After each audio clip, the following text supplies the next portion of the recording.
keeping me safe and sound. And when I fall, you tied a rope to me. You guys are not gonna believe the last month I've had.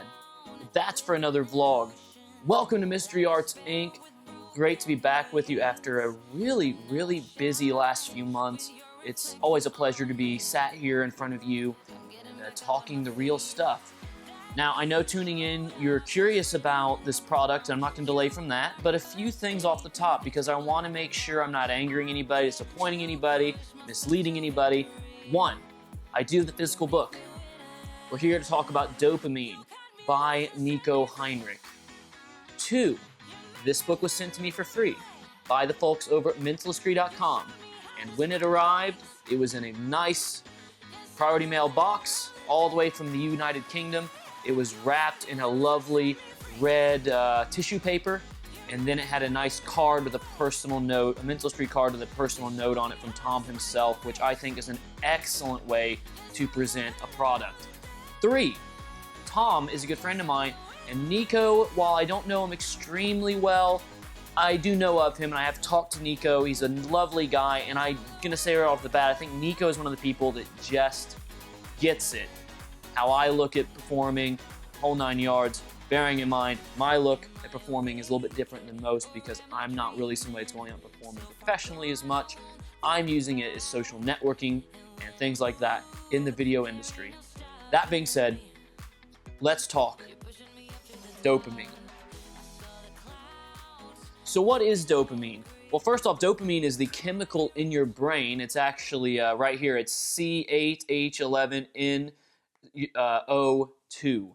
That is dopamine. That is the thing in your body that produces euphoria, that produces happiness, essentially, inside of you. It's what is essentially inhibited or released by certain drugs and things that that people seem to love so much or despise so much. That being said, dopamine in this case is a really incredible work on mentalism. And a lot of this stuff in here is really clever, different, unique. And I know I might say that a lot, but this stuff, I like Nico's style because Nico's discovered similar things to me, such as in his Center Tear course that he released. I have a very similar idea that I used to one of the wings in there, and I thought it was great. We had that serendipitous, oh God, someone else, I had this serendipitous moment of, oh God, someone's found this out. You know, I was going to publish this, but it's okay. So Nico's a top-notch guy and a top-notch thinker, and it covers a lot of the material I personally really like. The material that I like is things that fuse multiple aspects of our art together. So for example, there's a lot of stuff in here that is classic method. There's like an easy billet opener, for example, that I think is really smart. We'll get to that later on. As well as there's things like the invisible coin ruse, which is the only thing I performed when I was in Vegas just a week or so ago. It's the only thing I performed, the only thing I showed to magicians, and it got every single one of them, and I got hypnotic response out of them too. It is amazing how much of a mind screw it is. As simple as it is too, and I think that some of you will look at it and be like, oh, it's a child's game, but look. You have to understand. Things that are a child's game to you that you know about, other people don't. And especially framed with a mystical sense, people typically overthink them and overlook them in their memories and not actually remember them as that. The first thing we have in the book is entrance. Entrance is basically a really nice hypnotic induction. So with entrance, what you're going to be able to do is walk up to anyone and begin doing a traditional hypnotic induction. It doesn't sound like much because you can do that with you can do that on its own. You can do the handshake on its own. I've done it cold where I've not even known the person I was walking up to. I just went to them, put it in their face, and I hypnotized them. Don't do it. It's a bad idea. Entrance is being able to go up and talk to somebody, and you can draw their awareness to certain places where it's basically, it produces effects that are kind of like a set piece. It's essentially the first chunk in a set piece that leads seamlessly into a traditional eyes closed hypnotic induction, which I think is really nice. You could also use it on its own without the eyes closed part. You could go into an eye lock with it, which is my preferred way to do it, because I like it to be, because I think as it is, it's 2 steps, whereas I think it should be boom, boom, and then boom. That 3 hit of this is it, this is really it, if that makes sense. So entrance is great. It's a lovely little hypnotic induction.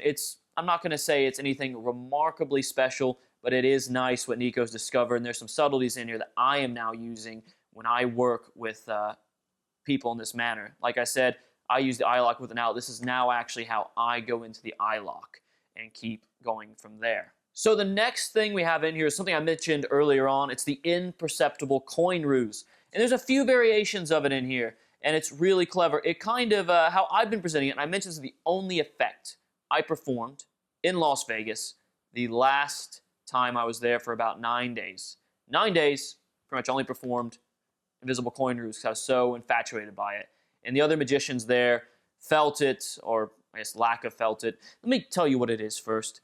Essentially, imagine you had a coin and you put it in the center of someone's palm and they could feel it, they confirm they feel it. What I like to do is have them look and lock eyes with me, so that's just out of frame of sight, and that's, once again, my preference because I'm a cameraman, I'm a background as a cinematographer, so, Put the coin in their hand, you talk to them, and they say they felt it vanish. And the cool thing is, this is, I would say, unless you're dealing with a complete thickhead, 100%. 100% they will say, yes, it's gone. And then I have them say, but this is the thing. Sometime, I reframe everything at that point. So what I'll do is I'll walk up to somebody, tell them we're going to make a coin vanish in their hand, open palmed. Everyone will see it happen.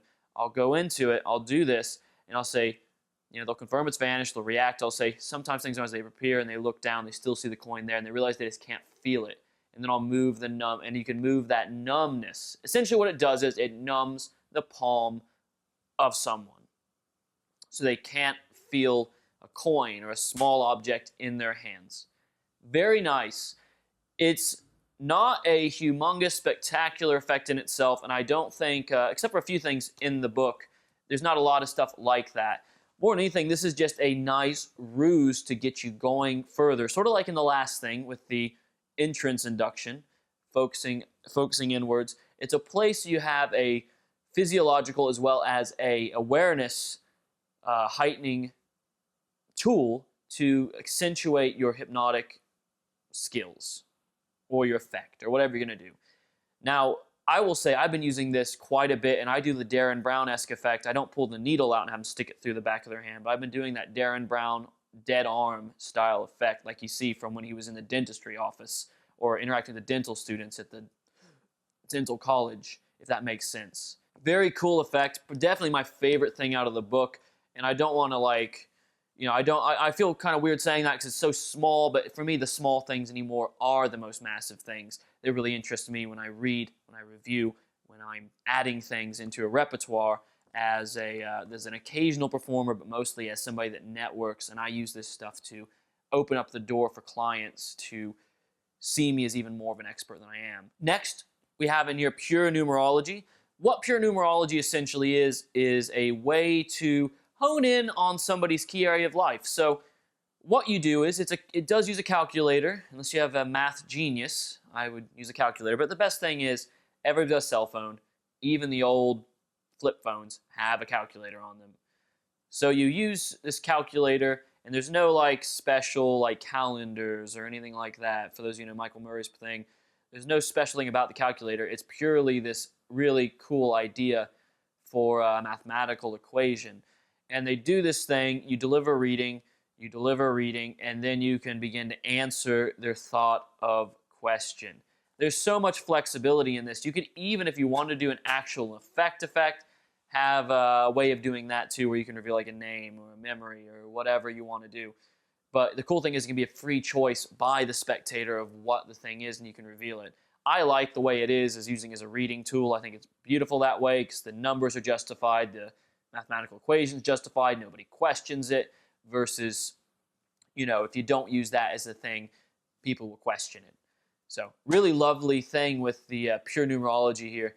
I think this is something, I think this was, if I remember reading right, or if I remember right, was Warren Thackeray's favorite thing when I was showing him this book and showing him some of the material out of it when we were filming his project in Las Vegas.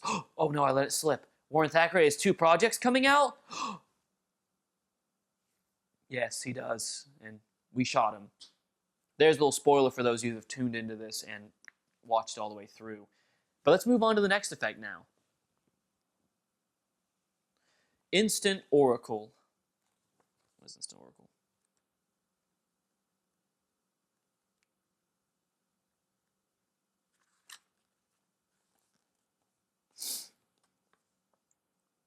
Okay. Instant Oracle.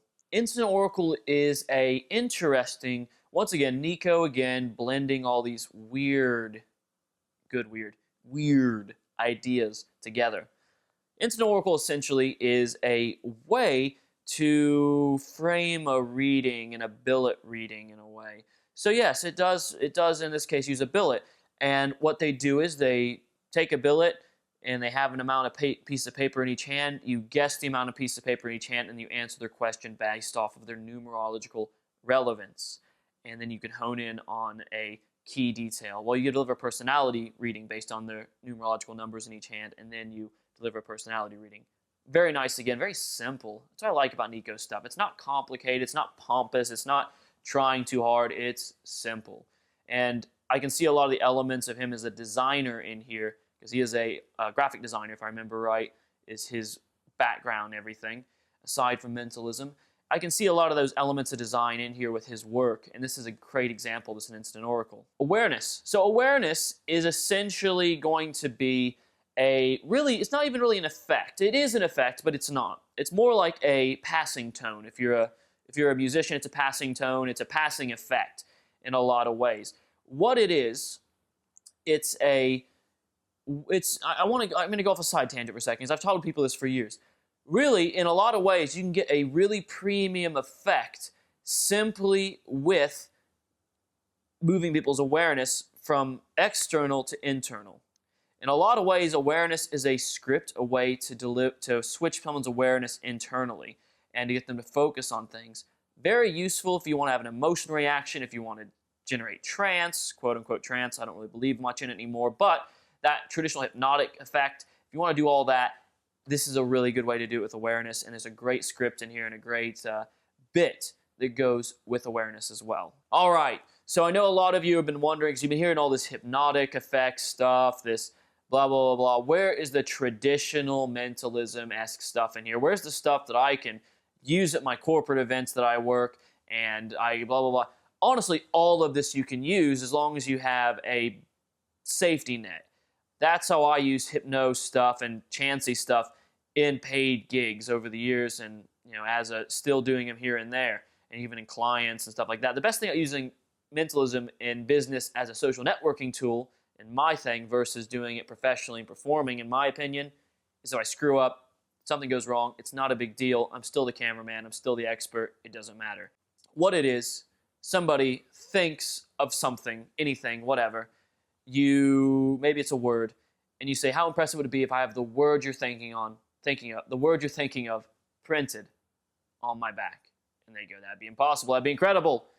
You hand them their billet, you turn around, you take your sport jacket off, and you show them the word you're thinking of written on your back. No, literally, it's the word you're thinking of. It's printed it's a joke. It's a joke. And then you turn around and you can reveal it, and you can go into whatever you want to. It's very nice. So it's very simple, very elegant, very lovely. I've seen a few different takes on this concept. Patrick Redford has some. Andy Cannon had some. And Umlaguzi, I believe is how you pronounce it. I loved that book. It was great.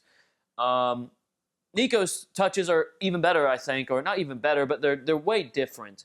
They're nicer. They've got a comedic moment. What I think I like about the gags, the mind-reading gags and stuff like that, like the no gag, the word you're thinking of gag we're using in this, is it brings the thing, it goes, and raises the tension, the declaration of the effect, and then it goes, shoots down because of the joke, and people expect you're not actually going to get it, and then it shoots, way back up, higher than it would have if it started, because you actually go and reveal it after people assume, oh, he's not going to be able to do it. It's really nice in that way. Really nice. So I like this a lot. I think it's great. And I think that this is really the one that for those of you that want to do corporate, that are doing corporates, are doing paid gigs, you're going to like this one a lot. but I don't want to discredit the rest because, like I was going on a rant about earlier, always have a backup contingency plan to all of your non-surefire effects. All right, the next thing we have is the invisible pair of dice.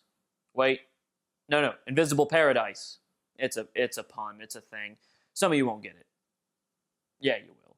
It's a bad pun, but it's a good one. So invisible paradise is essentially a prediction effect with a pack of playing cards utilizing a pair of invisible dice. Someone tosses, they divide the cards into 3 packets, they deal down to the number based on the dice, and then boom, you show your prediction matches. It's a normal deck of cards, it's impromptu, it's great.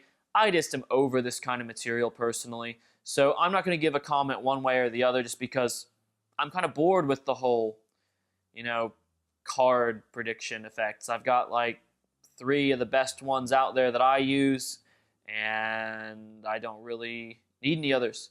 So this is probably my least favorite thing in the book, and it's just because I've seen too much of this stuff, and that's it.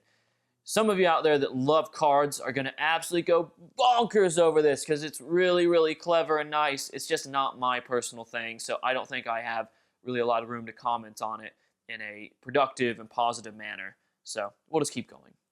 Okay, this next thing is really, really ballsy. This is the minimalist DD. The minimalist double D. Not talking about drawing duplication, perverts. I know we're magicians, we're all perverts. But that being said, minimalist drawing duplication is really smart, but my God, did it take cojones of steel. And, I do some ballsy stuff when I perform. I really do. I like being ballsy. I like, daring to be stupid, as Weird Al Yankovic would say. I really enjoy just trying things that are new and different and figuring out ways to get around them. This is really, really, really smart, but very ballsy. I won't say much more other than that you can have one card, somebody draws a drawing, you put it on, you hold it and feel the energy for a second, you put it on the table, you know what it is, and you reveal it. You even reveal it as you're putting it on the tables.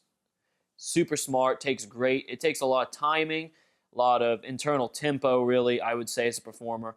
I would say it's so easy that it will take an experienced performer and a well-off performer to pull it off. And I know that doesn't sound like it goes hand in hand, but it will make sense for those of you that do take the plunge, invest, and get this. You'll realize, well, you have to be a pretty strong performer to pull this off. I could pull it off, in my opinion. I don't consider myself a super strong performer, but I think it's very, very good, but very, very chancy and very, very minimalistic. And it's also another one of those great outs I mentioned earlier, should shit hit the fan. So the next bit we have in here is the single-digit divination. This, in a nutshell, is exactly what it sounds like. You have them think of a single number, like a number between 0 to 9. You look at them, you write down what you think it is, you put it down on the table, they name their number, you're correct. Very nice, very simple, very direct. I enjoy this. It's once again, it's like a passing tone, passing effect. It's not a major spectacle. It's just a nice passing effect to have as a palate cleanser, I'd say, or a lead up to show what you do that's surefire, that's nice. The good thing is this really is surefire because if they say 12, for example, you say, oh, well, I told you a single digit number, so please change your mind and use your head. And they do, and you're right, and it's great. So, very nice effect. Great passing effect, we'll say. The final thing here in Dopamine is a touch on the Hoy book test. Now, I love touches on the Hoy book test. The ones I use are the ones from Richard Osterlin and Doc Hilford cumulatively. And I think I'm going to add this in here too if, from this point forward. It's really nice. And I've got another additional thing. It's technically from Ross Taylor, but I kind of bent it to my will and made it my own. So, what it is, essentially, it gives you the ability to do your basic Hoy book test. Bang, they say stop, 3, 3, 2, okay? But you can then say, I want you to just think, don't say it out loud, of the first word on either of the 2 pages you have opened up to. And they do. And you're able to tell them what exactly the word is. It's really nice. It's a little chancy again, but very good. You can basically spot something that tells you exactly which one of the 2 pages they went for, and it's really, really nice on that front. And it's not pumping by just doing the A, over your head thing. None of the basic stuff. So that's the whole book. We did it. I know this is a long one, but I really want to go in depth on this. I've owed Mentalistry a review of this for a while. I've been really busy traveling. I was in New York City filming with Watkins, Vegas again filming with Watkins, but then Kent Axel, Richie Torres, Will Bradshaw, all kinds of people. I almost was out there filming with Jeff McBride, but he was too busy at the time to actually come out to our shoots. And now I just found out I'm leaving the 27th to go to England to shoot a television-esque program with a notable mentalist there that I'm going to keep secret. So that all being said, definitely check out Dopamine. You can see the quality of the book, the love that's went into it. Nico's a graphic designer, so it's great. I like Nico too because every time I open to a new chapter, you get one of these really nice quotes on here. Like this one, for example, is an Anthony Robbins quote. There's Tim Ferriss quotes in here. I can tell that Nico reads very similar books to me, and I think that the books he reads a lot of merit, and it shows how it comes through in his work, because we have kind of similar thinking and views on a lot of stuff. So definitely worth an investment. Check it out at mentalistry.com. Support Nico and give him your love, and definitely give him your thoughts on what you think about the book or ideas you have, because I know he's somebody constantly trying to evolve his own works and get them even farther than they already are. Thank you all for watching. I do appreciate your time. Hit that like button. Smash it if that's what you're into. Thank you, Peter McKinnon, for that one. Definitely share this video if you think this is a worthwhile piece for other people to see. And go ahead and subscribe down there if you haven't already. Hit the bell. Be a ding-dong ditcher. It'll tell you whenever I put new videos up, which is going to be plenty to come. Don't be a ding-dong doucher. Nobody likes that at all. And I will see you all next time.